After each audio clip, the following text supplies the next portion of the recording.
Good evening. My name is Thurman Greco, and this is the TV program Let's Live. We hope that you will look at this program in the future on YouTube, because it will go on YouTube.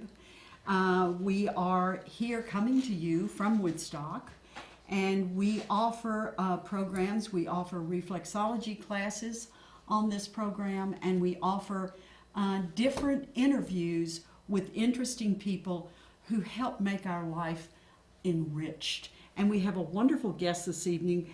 Would you introduce yourself, Ashley? Sure, Thurman. My name is Ashley Knox, and thank you for having me here today. And tell us a bit. You were just telling me you're a life coach. In the process of becoming a life coach, I'm an academic advisor, officially, I would say. But that's my next big goal, is to become a life coach, and a unique life coach. Many life coaches geared to adults.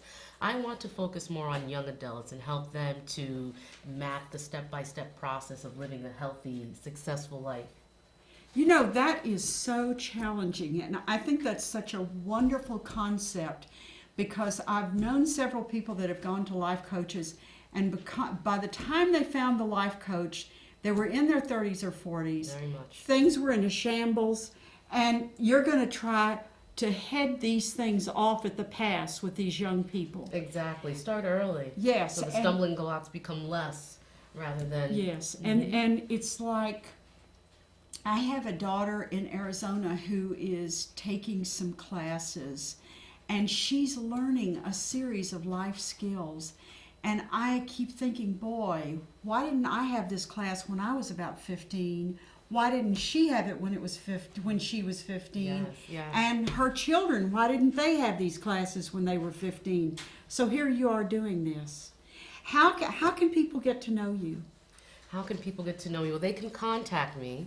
My website that is currently not active, but very, very soon, beyondgreatness.org, and I'll say that again, beyondgreatness.org. But in the meantime, you can email me at aknox92@gmail.com, and that's aknox, like Fort Knox, 92@gmail.com, or by phone, because I'm text friendly as well, 845-416-2977. And again, that's 845-416-2977. Now let me ask you something. You're having your website. You're getting a new website. And is Lucy Swenson doing this? All the great ladies of Turning Mill, Lucy Swenson, Erin, Amanda, Renee, and all the other lovely people. Andrew, I didn't forget about you. Yes, they're working on it diligently, and it should be up and running very soon. I'm very, very excited. What we see that we're going to have are video blogs, written blogs, really bringing people together nationally, internationally, locally, and just coming together to bring positive change, supporting each other to bring out the greatness within. You are going to have a blog, aren't you? Very much so. Very much so. The hot topics that are going on today. So it'll definitely be two different entities. So one for youth, and I really want youth to really delve into the things that they're dealing with, the struggles that they face each and every day, and truly coming together and embracing that concept of multiplicity. Because my belief is there's not one way to fix things, but I think if we truly appreciate diversity and understand people's backgrounds and appreciate their life experiences, we can have a better idea on how to conquer some of the common and, I would say, long history issues that we face that stunt growth, and be able to maneuver those obstacles to succeed. That's wonderful. Thank you. So how did you get to know Lucy? How did I get to know Lucy? So interesting tad bit about me that many people do not know. For almost 10 years, I've been in the world of holistic wellness, working as an audio engineer tech with Jeff Gold's Creative Seminars audio company in West Hurley, New York. Through Jeff, I met Lucy, because a lot of Jeff's work in terms of the packaging that he does for many motivational speakers, nationally, internationally, our service at the Turning Mill, and Lucy does great work with many of the speakers and lecturers there. Yeah, it's very interesting. I got to know Lucy several years ago because I was teaching her reflexology, and I found out that everybody who sings or plays an instrument or teaches a class, they all go to Lucy. Everyone goes to Lucy. She's our hub. The Grand Central Station in the country. She really is, and she keeps such a low profile about how. I mean, she's a lineup of who's who. Very much, very much. And she's working on 2 blogs for me now. I've got 2 blogs going now, and a website going, and we have. Which is phenomenal. I will say you are a phenomenal woman. I love it. I love it. Oh, thank you. You're welcome. And she's got. We've got a couple of books that are actually in the mix, and somebody was asking me about her recently, and I said, I'm honored to be in Lucy's crowd, that's working out. But let's get back to you here. You've got a special thing going in March because it's National Women's Month? Exactly. Wow. Exactly. Go women! Listen, when are we going to be at the point where we can say every month is National Women's Month? It's getting there. It's getting there. Yeah, I feel it. It's you can't let up. You have to keep working on this. It has to be. Equality has to be a goal. So where are you at now? You're going to be on 460 Broadway on March the 15th? Yeah, so 460 Broadway in Kingston, New York is a local hair salon that enjoyed some of the workshops that I held previously and then said, Ashley, would you come to our salon? And we want to honor Women's Month and bring in men and women, men too, so you're welcome as well. I think that makes it a lot more spicier. Yes. And it's March 15th. It's a free workshop, communication awareness, conscious communication, lack of better words, also under the framework of NLP, neuro-linguistic programming. Well, you just said conscious communication? Conscious what communication. Does that mean? In terms of being mindful on how you communicate with yourself in order to motivate yourself, as well as how do you communicate to motivate and inspire others. I think as children or just by birth, we're taught to talk. But we're not really given structured techniques in the art of listening or being conscious on what we say. And many times we talk, but we really don't mean what we say, and then we get really ticked off when people are not listening to us. And so conscious communication or communication awareness helps us to, I would say, slow down the process of communicating in terms of our neural system, our brain, and also the language that we use so that we could become a lot more clear and specific in what we want to say to get our message across to people much better. I find that this is a huge problem.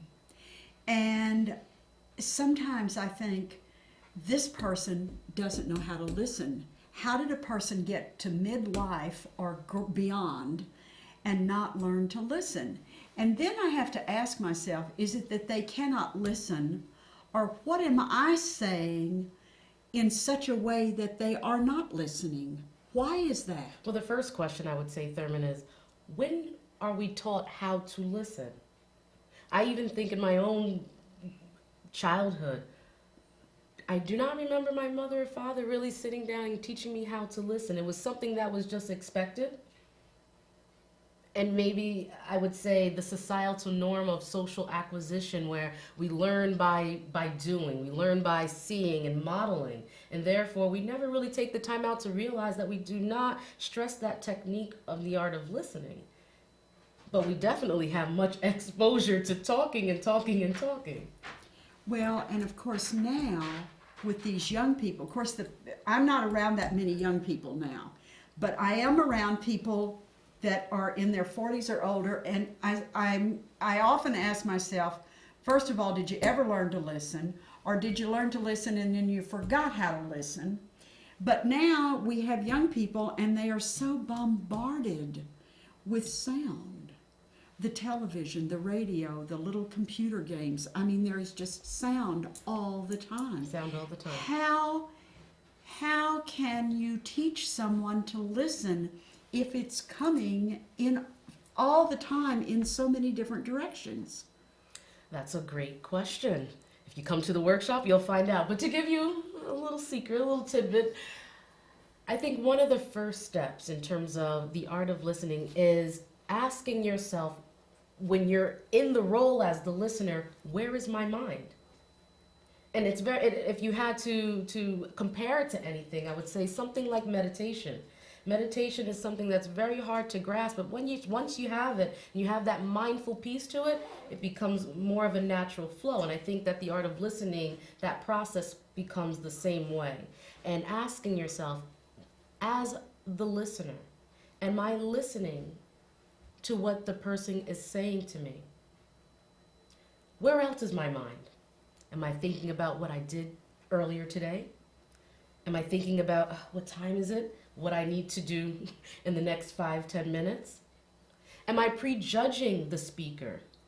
Or am I taking advantage of the speaker in a way I'm waiting for that cue word to come in that I can connect to and then add in my personal feelings about it? For example, I would say, how are you, Thurman, today?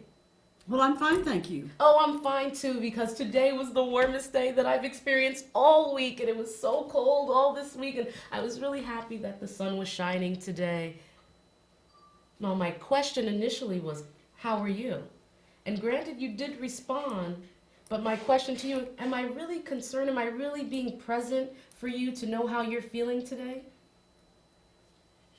No, you were waiting for an opportunity to speak. An you opportunity. were creating an opportunity to speak. Mm-hmm. And I believe in our everyday interaction and what we have learned as a society is to respond rather than to wait for your turn. Social etiquette, if I had to call it anything. And listen to the person and listen to really what they're saying and come up even with follow-up questions so that they can actually elaborate and truly respond to that question that you ask them. However, I think that in our everyday life, and just because many times just in our culture, we ask a question, we wait for opportunity of something that we can connect to, and then it's to us. And we lost that moment of connection.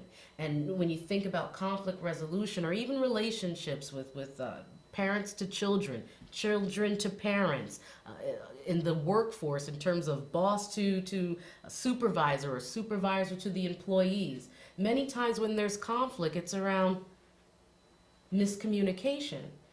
And it may not be necessarily what the person is saying, but making sure that you're listening and using questions to validate and verify that you understand that person correctly. Because our emotions are a great influence to what we say, and many times we're not even mindful of what we're talking about. And therefore, I believe that the art of listening helps the listener to validate the essence of being present for another person in terms of human communication. And also the art of listening helps the speaker to make sure that his or her message came across correctly. That's an important thing. Making sure, once you say what you need to say, making sure they understand. Exactly, making sure they understand. If you can get in the habit of that, you're going to maybe save yourself some problems. You know, Definitely, and I would stress on that. I believe that more than maybe, I've seen many times, I would say, in the interaction of my participants, instantaneously after doing a few exercises, and they're very simple techniques, very simple. But interestingly, I feel that it's the simple things that become so complex for us, right? Yeah. But just doing very simple techniques, do they feel their emotional aspect of themselves feel such a change, an instant change of gratification as the listener and also as the speaker, because I also do follow-up questions, and it's very interactive, and I ask the speaker and the listener, how did you feel to be listened to? And it's amazing, and I'm not even talking about young people, I'm talking about adults here. 30 and over, 30 to about, I think 85 was the oldest participant that I've had so far. And it was amazing to hear on how many people stay on a day-to-day basis. Most of the time I don't think that I'm heard. I'm constantly repeating myself. No one's listening. And that's an issue, because the natural flow is that we're supposed to be able to communicate together. And as the listener, I hear instant results when they incorporate these techniques. Wow, I realize that many times when I'm talking to people, I'm actually talking to myself, having my own conversation in my own head. So how am I actually really listening to that person? And what's beautiful about the instant results is that it holds people accountable. Holds people accountable of how they communicate and how they are present for another person in terms of respect. Can you give an example? An example in terms Sure. of, okay, so mirroring or backtracking. I'm going to have you be the speaker and I'm going to be the listener. And at first, I'm going to do something that's pretty typical in terms of a conversation. I did it before, but I'm going to do it one more time so that you can instantly see the results, or the difference rather. And so, my question for you, if you could have dinner, Thurman, with anyone, dead or alive, who would it be and why? Oh my goodness. I think I would try to go out with my husband. We haven't had dinner together in a while.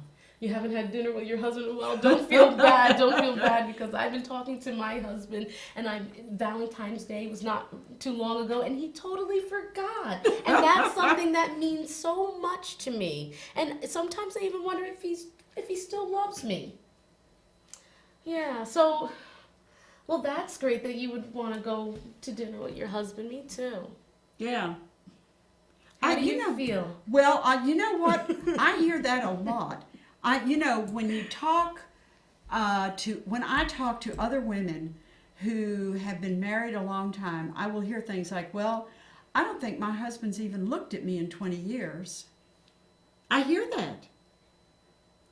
Very interesting. Yeah. Very interesting. So the question I have is, if the husbands of the world are not listening to the wives of the world, then what are the wives of the world saying that's wrong? Is it the sound of the voice? Is it the vocabulary? What is it that makes them not listen to us? Well, the first thing that I would say is being judgmental. And one of the first rules that I talk about in terms of conscious communication or communication awareness is to be non-judgmental.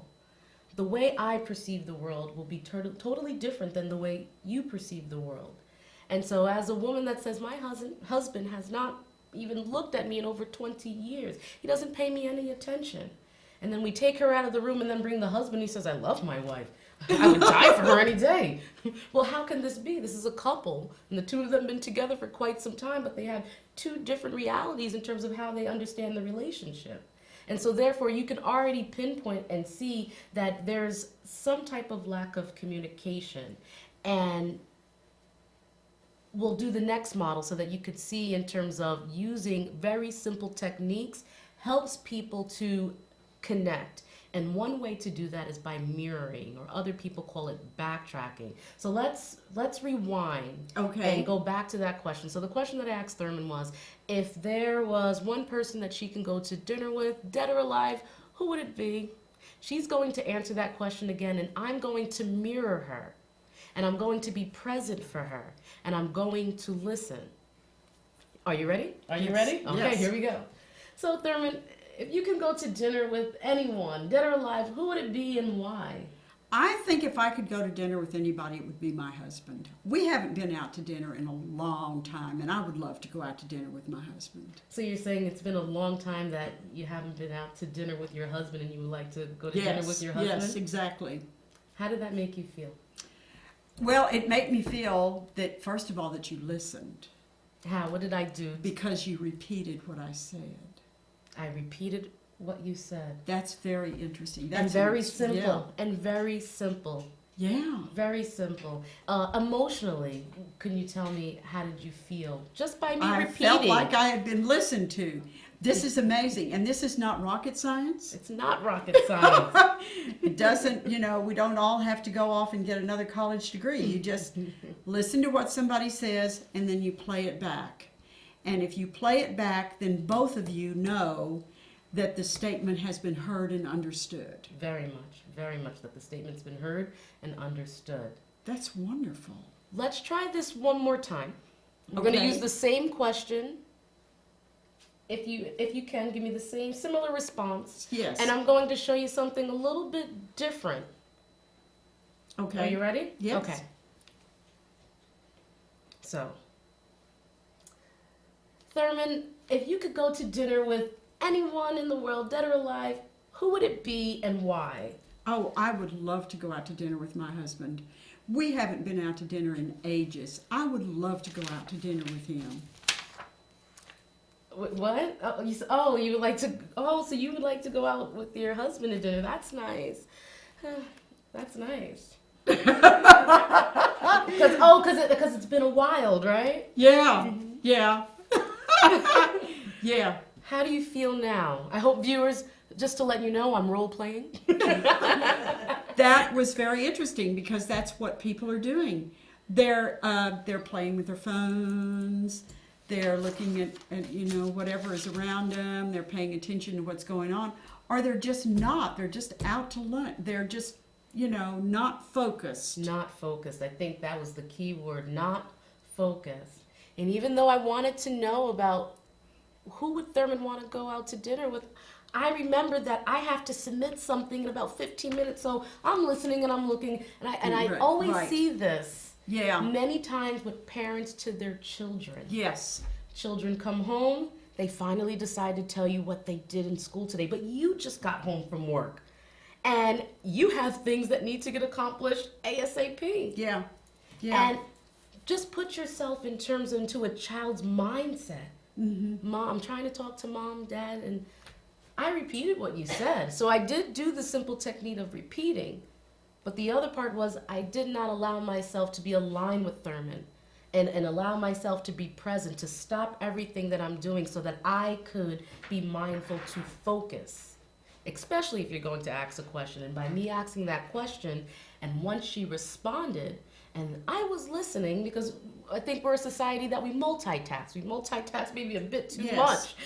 And it becomes such a natural practice that we do things without knowing. So I don't even think that many people that could relate to some of the things that I've done with Thurman say that it's something bad, because I would not consider it as a negative behavior. But I think that it's something that we should take consideration to improve, because I don't think that it's intentional. I really do not think so. I just think that it's just a part of our natural flow, trying to get things done. We're a microwave society. We gotta go, we gotta go, we gotta go, we gotta go. Yes, the flip we side are a of microwave things, society. very much so. And the flip side is that we're losing the true essence of who we are and what we're meant here for, and that's interacting with each other. Yeah. So, how difficult is it to change?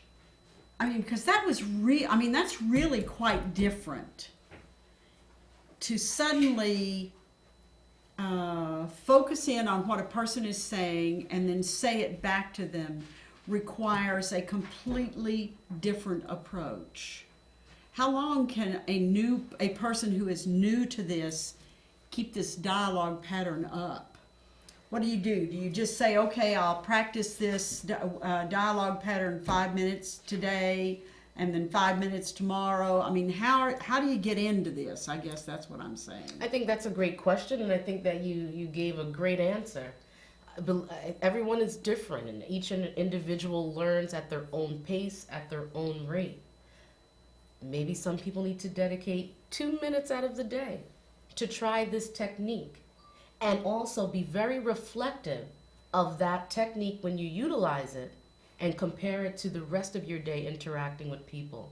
And as time goes on, you should see a difference. And most people become inspired after seeing that difference and start to gradually incorporate the art of listening more and more in their daily life. Because once they start to achieve or see that, wow, I am able to create more positive things happening in my life and actually have the power and authority to decrease the negative things that I necessarily don't want in my life through the art of listening. It's like that quick fix diet pill that everyone's going for, but they know it's not good, but they go for it anyways. What's different about this is that this is very healthy, very natural process. And all I think it takes is time, dedication, and the open heart to try something new. Wow. Now, do you teach these techniques to children as well? Yes, I do teach these techniques to children. About a year and a half ago, I was a parent educator out in Orange County for a Strengthening Families program. And from there, I became really inspired working with the adults that, wow, what I'm teaching young people actually should be taught to adults.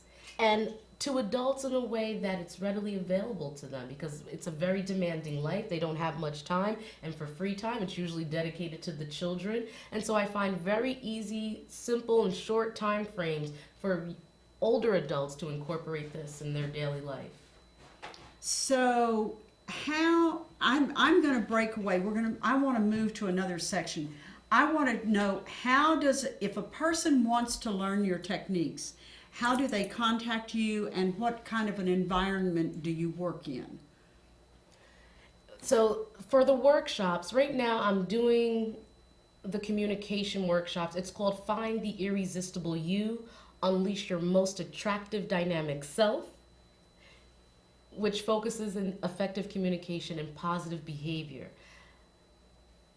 I usually advertise on the different local websites, so Hudson Valley Times, Chronogram, the Kingston Times, Ulster County Alive, Kingston What's Happening. Take a look month to month, and usually I do a workshop once a month. It's been.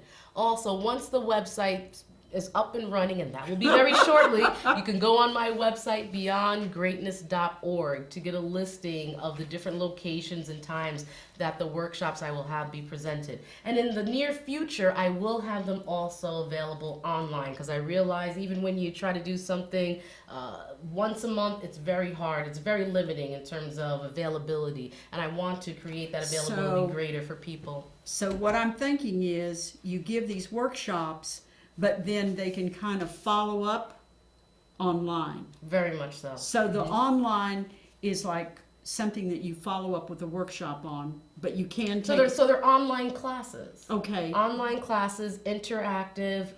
I've been in the field of teaching for quite some time, and one of the things that I embrace very much is learning needs to be fun. Learning needs to be exciting. So if you come to my website, you sign up for my classes online, I promise you, you will not regret it, but you'll have a lot of fun with Miss Ashley. I will say that. And well, now, your classes are usually in the evening or the afternoons? Weekend evenings. Okay, do they usually last a day, or, I mean, what is the format? I usually have the classes last about an hour and a half. So the duration, about an hour and a half. And as time, in the summertime, I'll have classes that extend for 3 hours, so it becomes a lot more intense.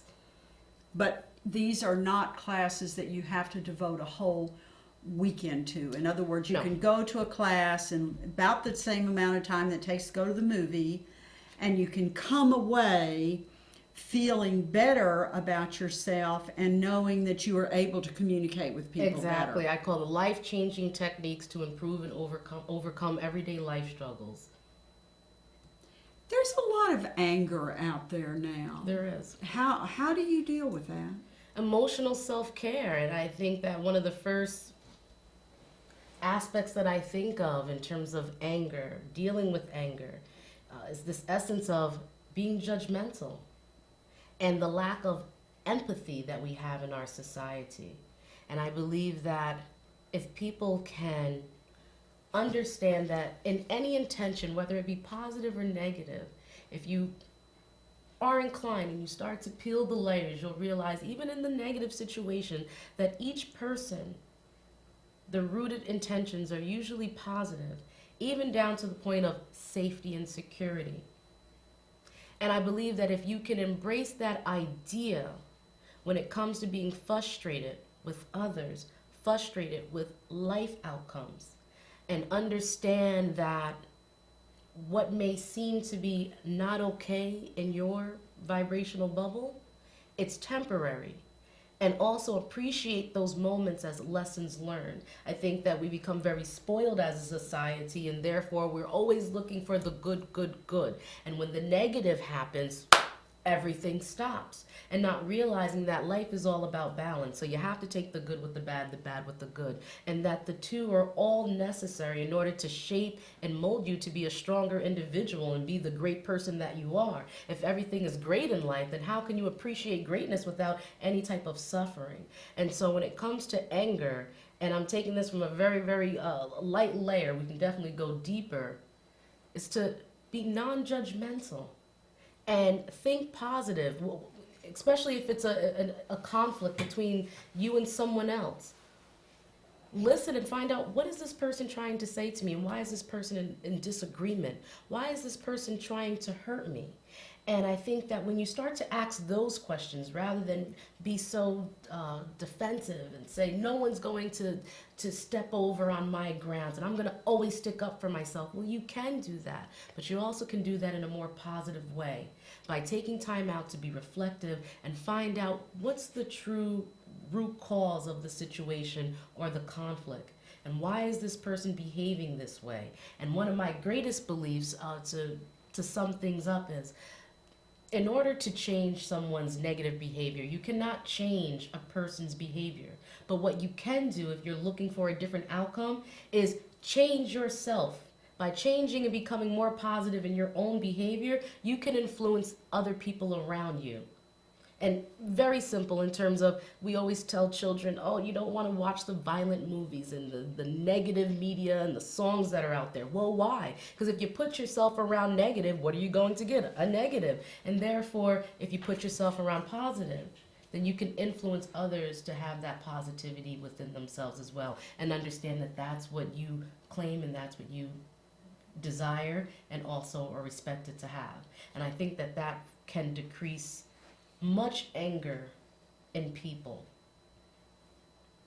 Because there is a lot of anger out there now. There's a tremendous amount of anger. And it seems like there are more and more people who are focused on venting their anger.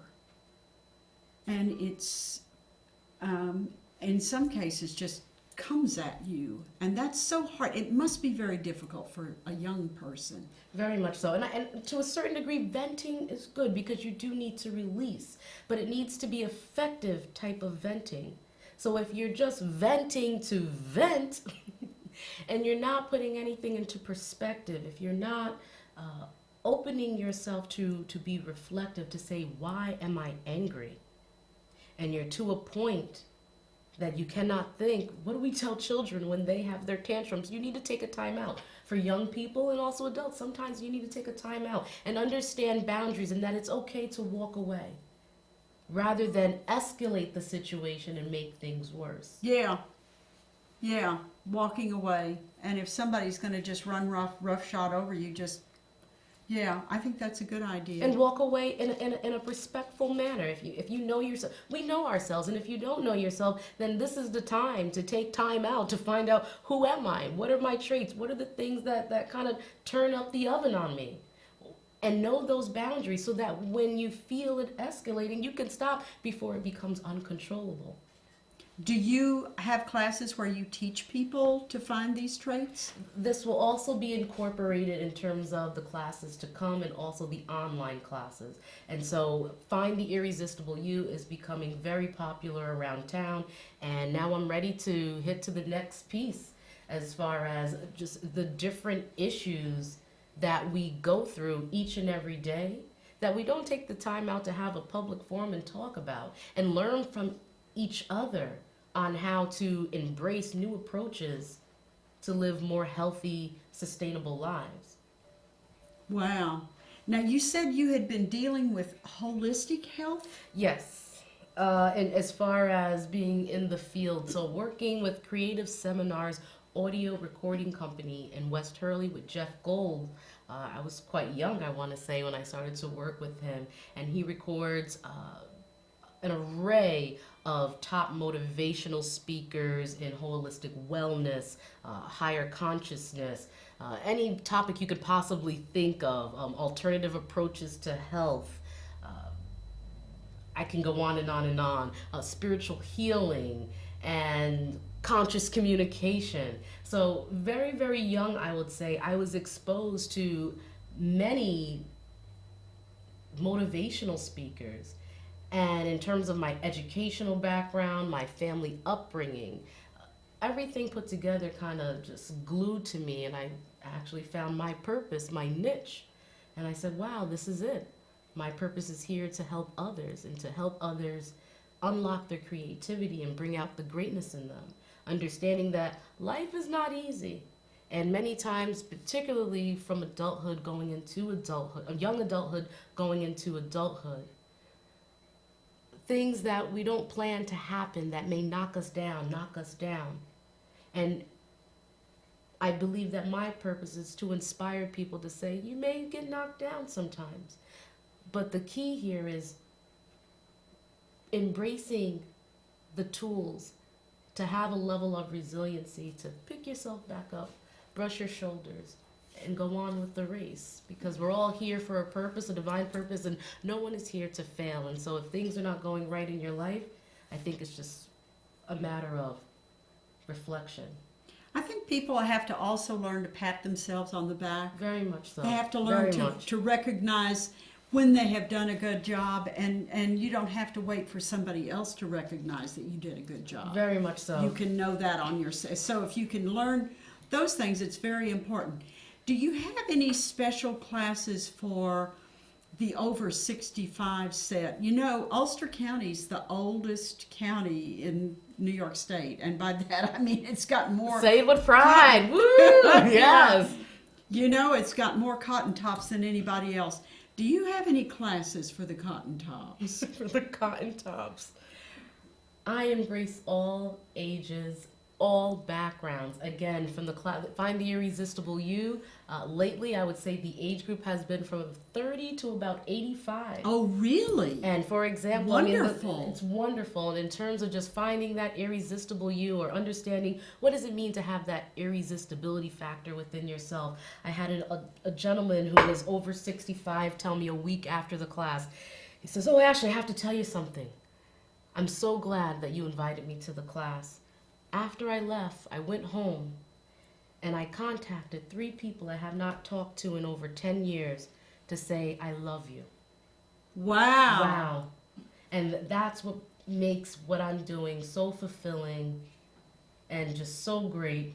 It makes me continue on, and that's wonderful. Wonderful. And those are the life-changing techniques that I talk about in terms of just positive change and positive healing, and very simple. And again, like you said, you don't have to go to school for all of this and waste much time. You can get it nice, quick, and easy, and just incorporate it into your life. Beautiful. Isn't that nice? You ask people to contact people they haven't spoken with in a long time. Very much. Just call them up and say hello. Very much. Hour and a half. Mm-hmm. Wow. In an hour and a half you Very do this. Much. So you can change your life in less than the time it takes to go to a movie. I like the way you said that. Find the irresistible you. Unleash your most attractive dynamic self. You can change yourself quicker than you can watch a movie. It's true. It's true if it's only an hour and a half. Now, you say that you've been working in Orange County, so you were working in the school system? How is that working? So I've been in academic advising, counseling for a good 10 years now. And for, I'll say, about the past 5 years, I've been focused with secondary education students in college career readiness. I work with SUNY Orange, SUNY Ulster, and currently at Mount St. Mary College.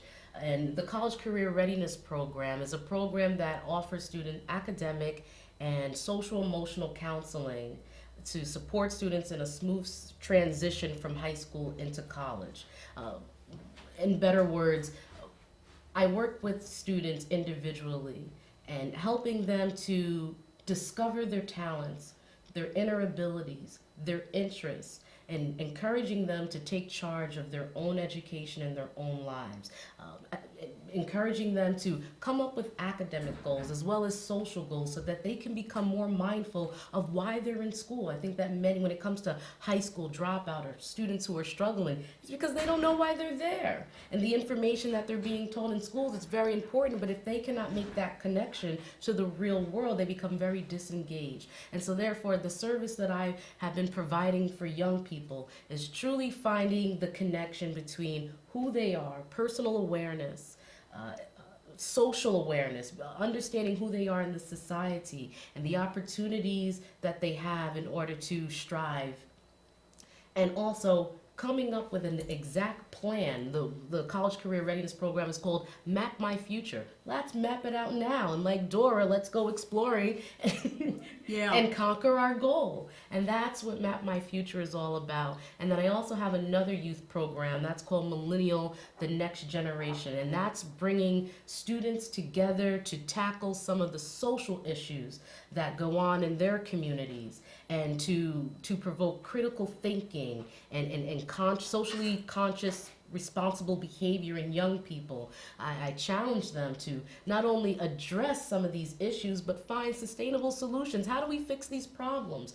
I think that young people, they're relying on the generations before to do all the work. And it's all about coming together, group collaboration, and building these trusted communities where we all collectively bring in our strengths to create positive change. And that's what Millennial, the Next Generation is all about. And so I'll give you an example of the two. I was working at Middletown High School, and I had a student that was from Guyana. And she moved over to this country months before the end of the school year. She was a brilliant student, but she had some difficulties in terms of transitioning into the structure of American schooling. And many times students can feel a sense of inadequacy, just that whole feeling of, how do I meet new friends? Especially, you not only are you coming from a different area, but a whole different country. Working with this student one-on-one and coming up with concrete, measurable goals and specific strategies that she would work towards to accomplish these goals, she created great success. As a result, she became extremely involved in her school and her community. She went from not being involved in any community events, rather go to school and then go home with the family. So she was in many different social clubs and academic society clubs in the school. Also, she joined the college career readiness program that I was working for and traveled all throughout New York State, looking at different colleges to see what would be her best fit. And as a result, she earned a great scholarship to a college that her family couldn't really afford, and her talents, her abilities, incorporating the effective communication, the social etiquette, through the Millennial Next Generation services, understanding how to work with people and create positive change. She just made herself beyond dynamic and really mirrored when I talk about unlocking your creativity and bringing out the greatness within. And just truly changing lives and encouraging people to understand who they are and creating that passion and purpose in people so that they go after all their dreams and goals and also accomplish them.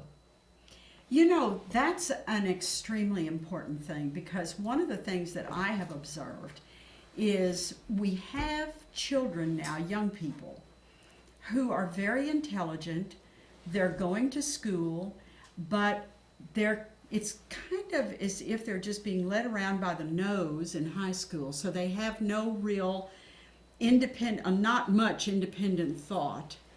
And then all of a sudden they're in college, they have no support group, they're in a new environment, they know no one, and maybe they were on Ritalin or something all of those years, and all of a sudden here they are, 18, 19 years old, and things have just totally, all the support has just fallen. And it's very hard. It's very, very hard. If they haven't been strongly involved in a church or some kind of group that they can continue in college, it's difficult. It's very difficult, and that's, in terms of group support and exposure and teaching young people, not only teaching, because how do you know if a child is truly learning until they actually present it? You can take a test and answer A, B, C, or D, but have you truly internalized that new knowledge? And how do you know that you would truly internalize it and that it works for you that way unless you were given the space to practice? And understanding the rigid structure of American schooling, it's only so much that we can do.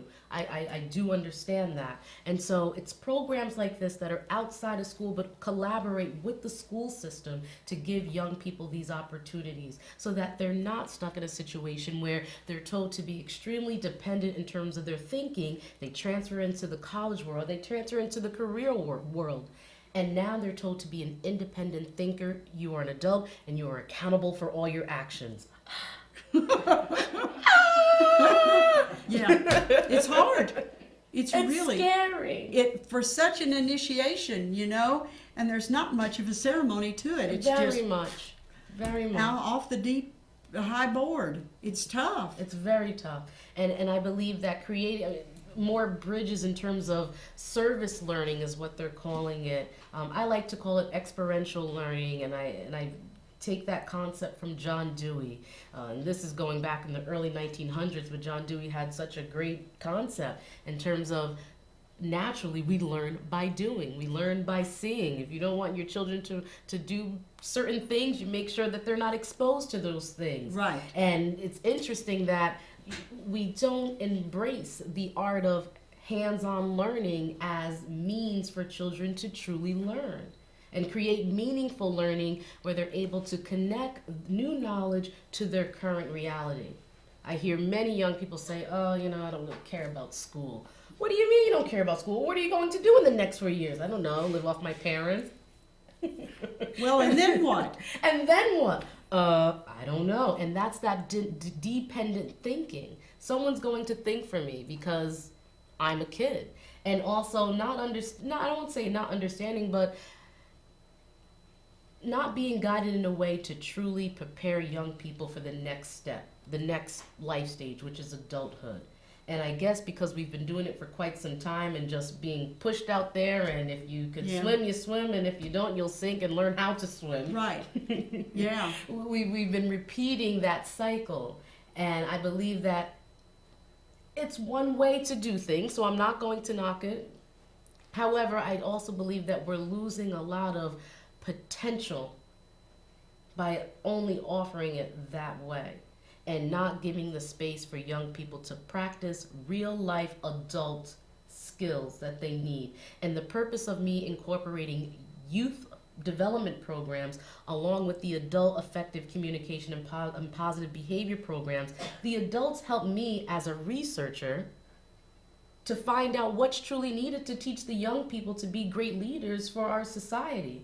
Right. And when I hear adults tell me that have been in corporate world for 15, 20 years that they still have issues meeting people, talking to people that they don't know, that's something that needs to be addressed immediately, supply and demand. Yeah. And if we can teach these type of classes and training to young people, I can't imagine in terms of just the potential that unlocks with this new generation, this new tech-savvy 21st century learners is what they call them. And what makes it great for the young people, I think, even right now in terms of technology, because I do hear a lot of talk around technology has diminished the human interaction that young people have, and they're missing the essence of human interaction and human touch. Young people now have the ability to reach out not only nationally but internationally. And if we could give them the practice to create real life scenarios so that they can practice these skills, figure out what they need to improve on, understand what their strengths are, and utilize their strengths to build up their weaknesses, I believe that they would be a lot more confident to become very creative in their mentality and become new innovators and editors to create new programs, services, new jobs in this new global economy, particularly in the world of technology that I'm still trying to embrace. You know what, girl? We are at the end of our program. Can you tell everybody again how to reach you? Yes, so to reach me, you can give a call 845-416-2977 or email me aknox92, that's AKNOX 92 @gmail.com, and I'm hoping about a week. BeyondGreatness.org is the website. And also, March 15th, Find the Irresistible You, Unleash Your Most Attractive Dynamic Self, an adult communication awareness workshop. It's a free workshop in Kingston, New York on Broadway across from the Midtown Neighborhood Center at Love Hair Salon in honor of Women's Month. All women, all men are all welcome to Unleash Your Most Attractive Dynamic Self, and I hope to see you there. Thank you very much. Thank you, Thurman. It was such a pleasure. Yes, it's been Very a lot much of fun. These programs are always fun. And thank you very much, Ellen.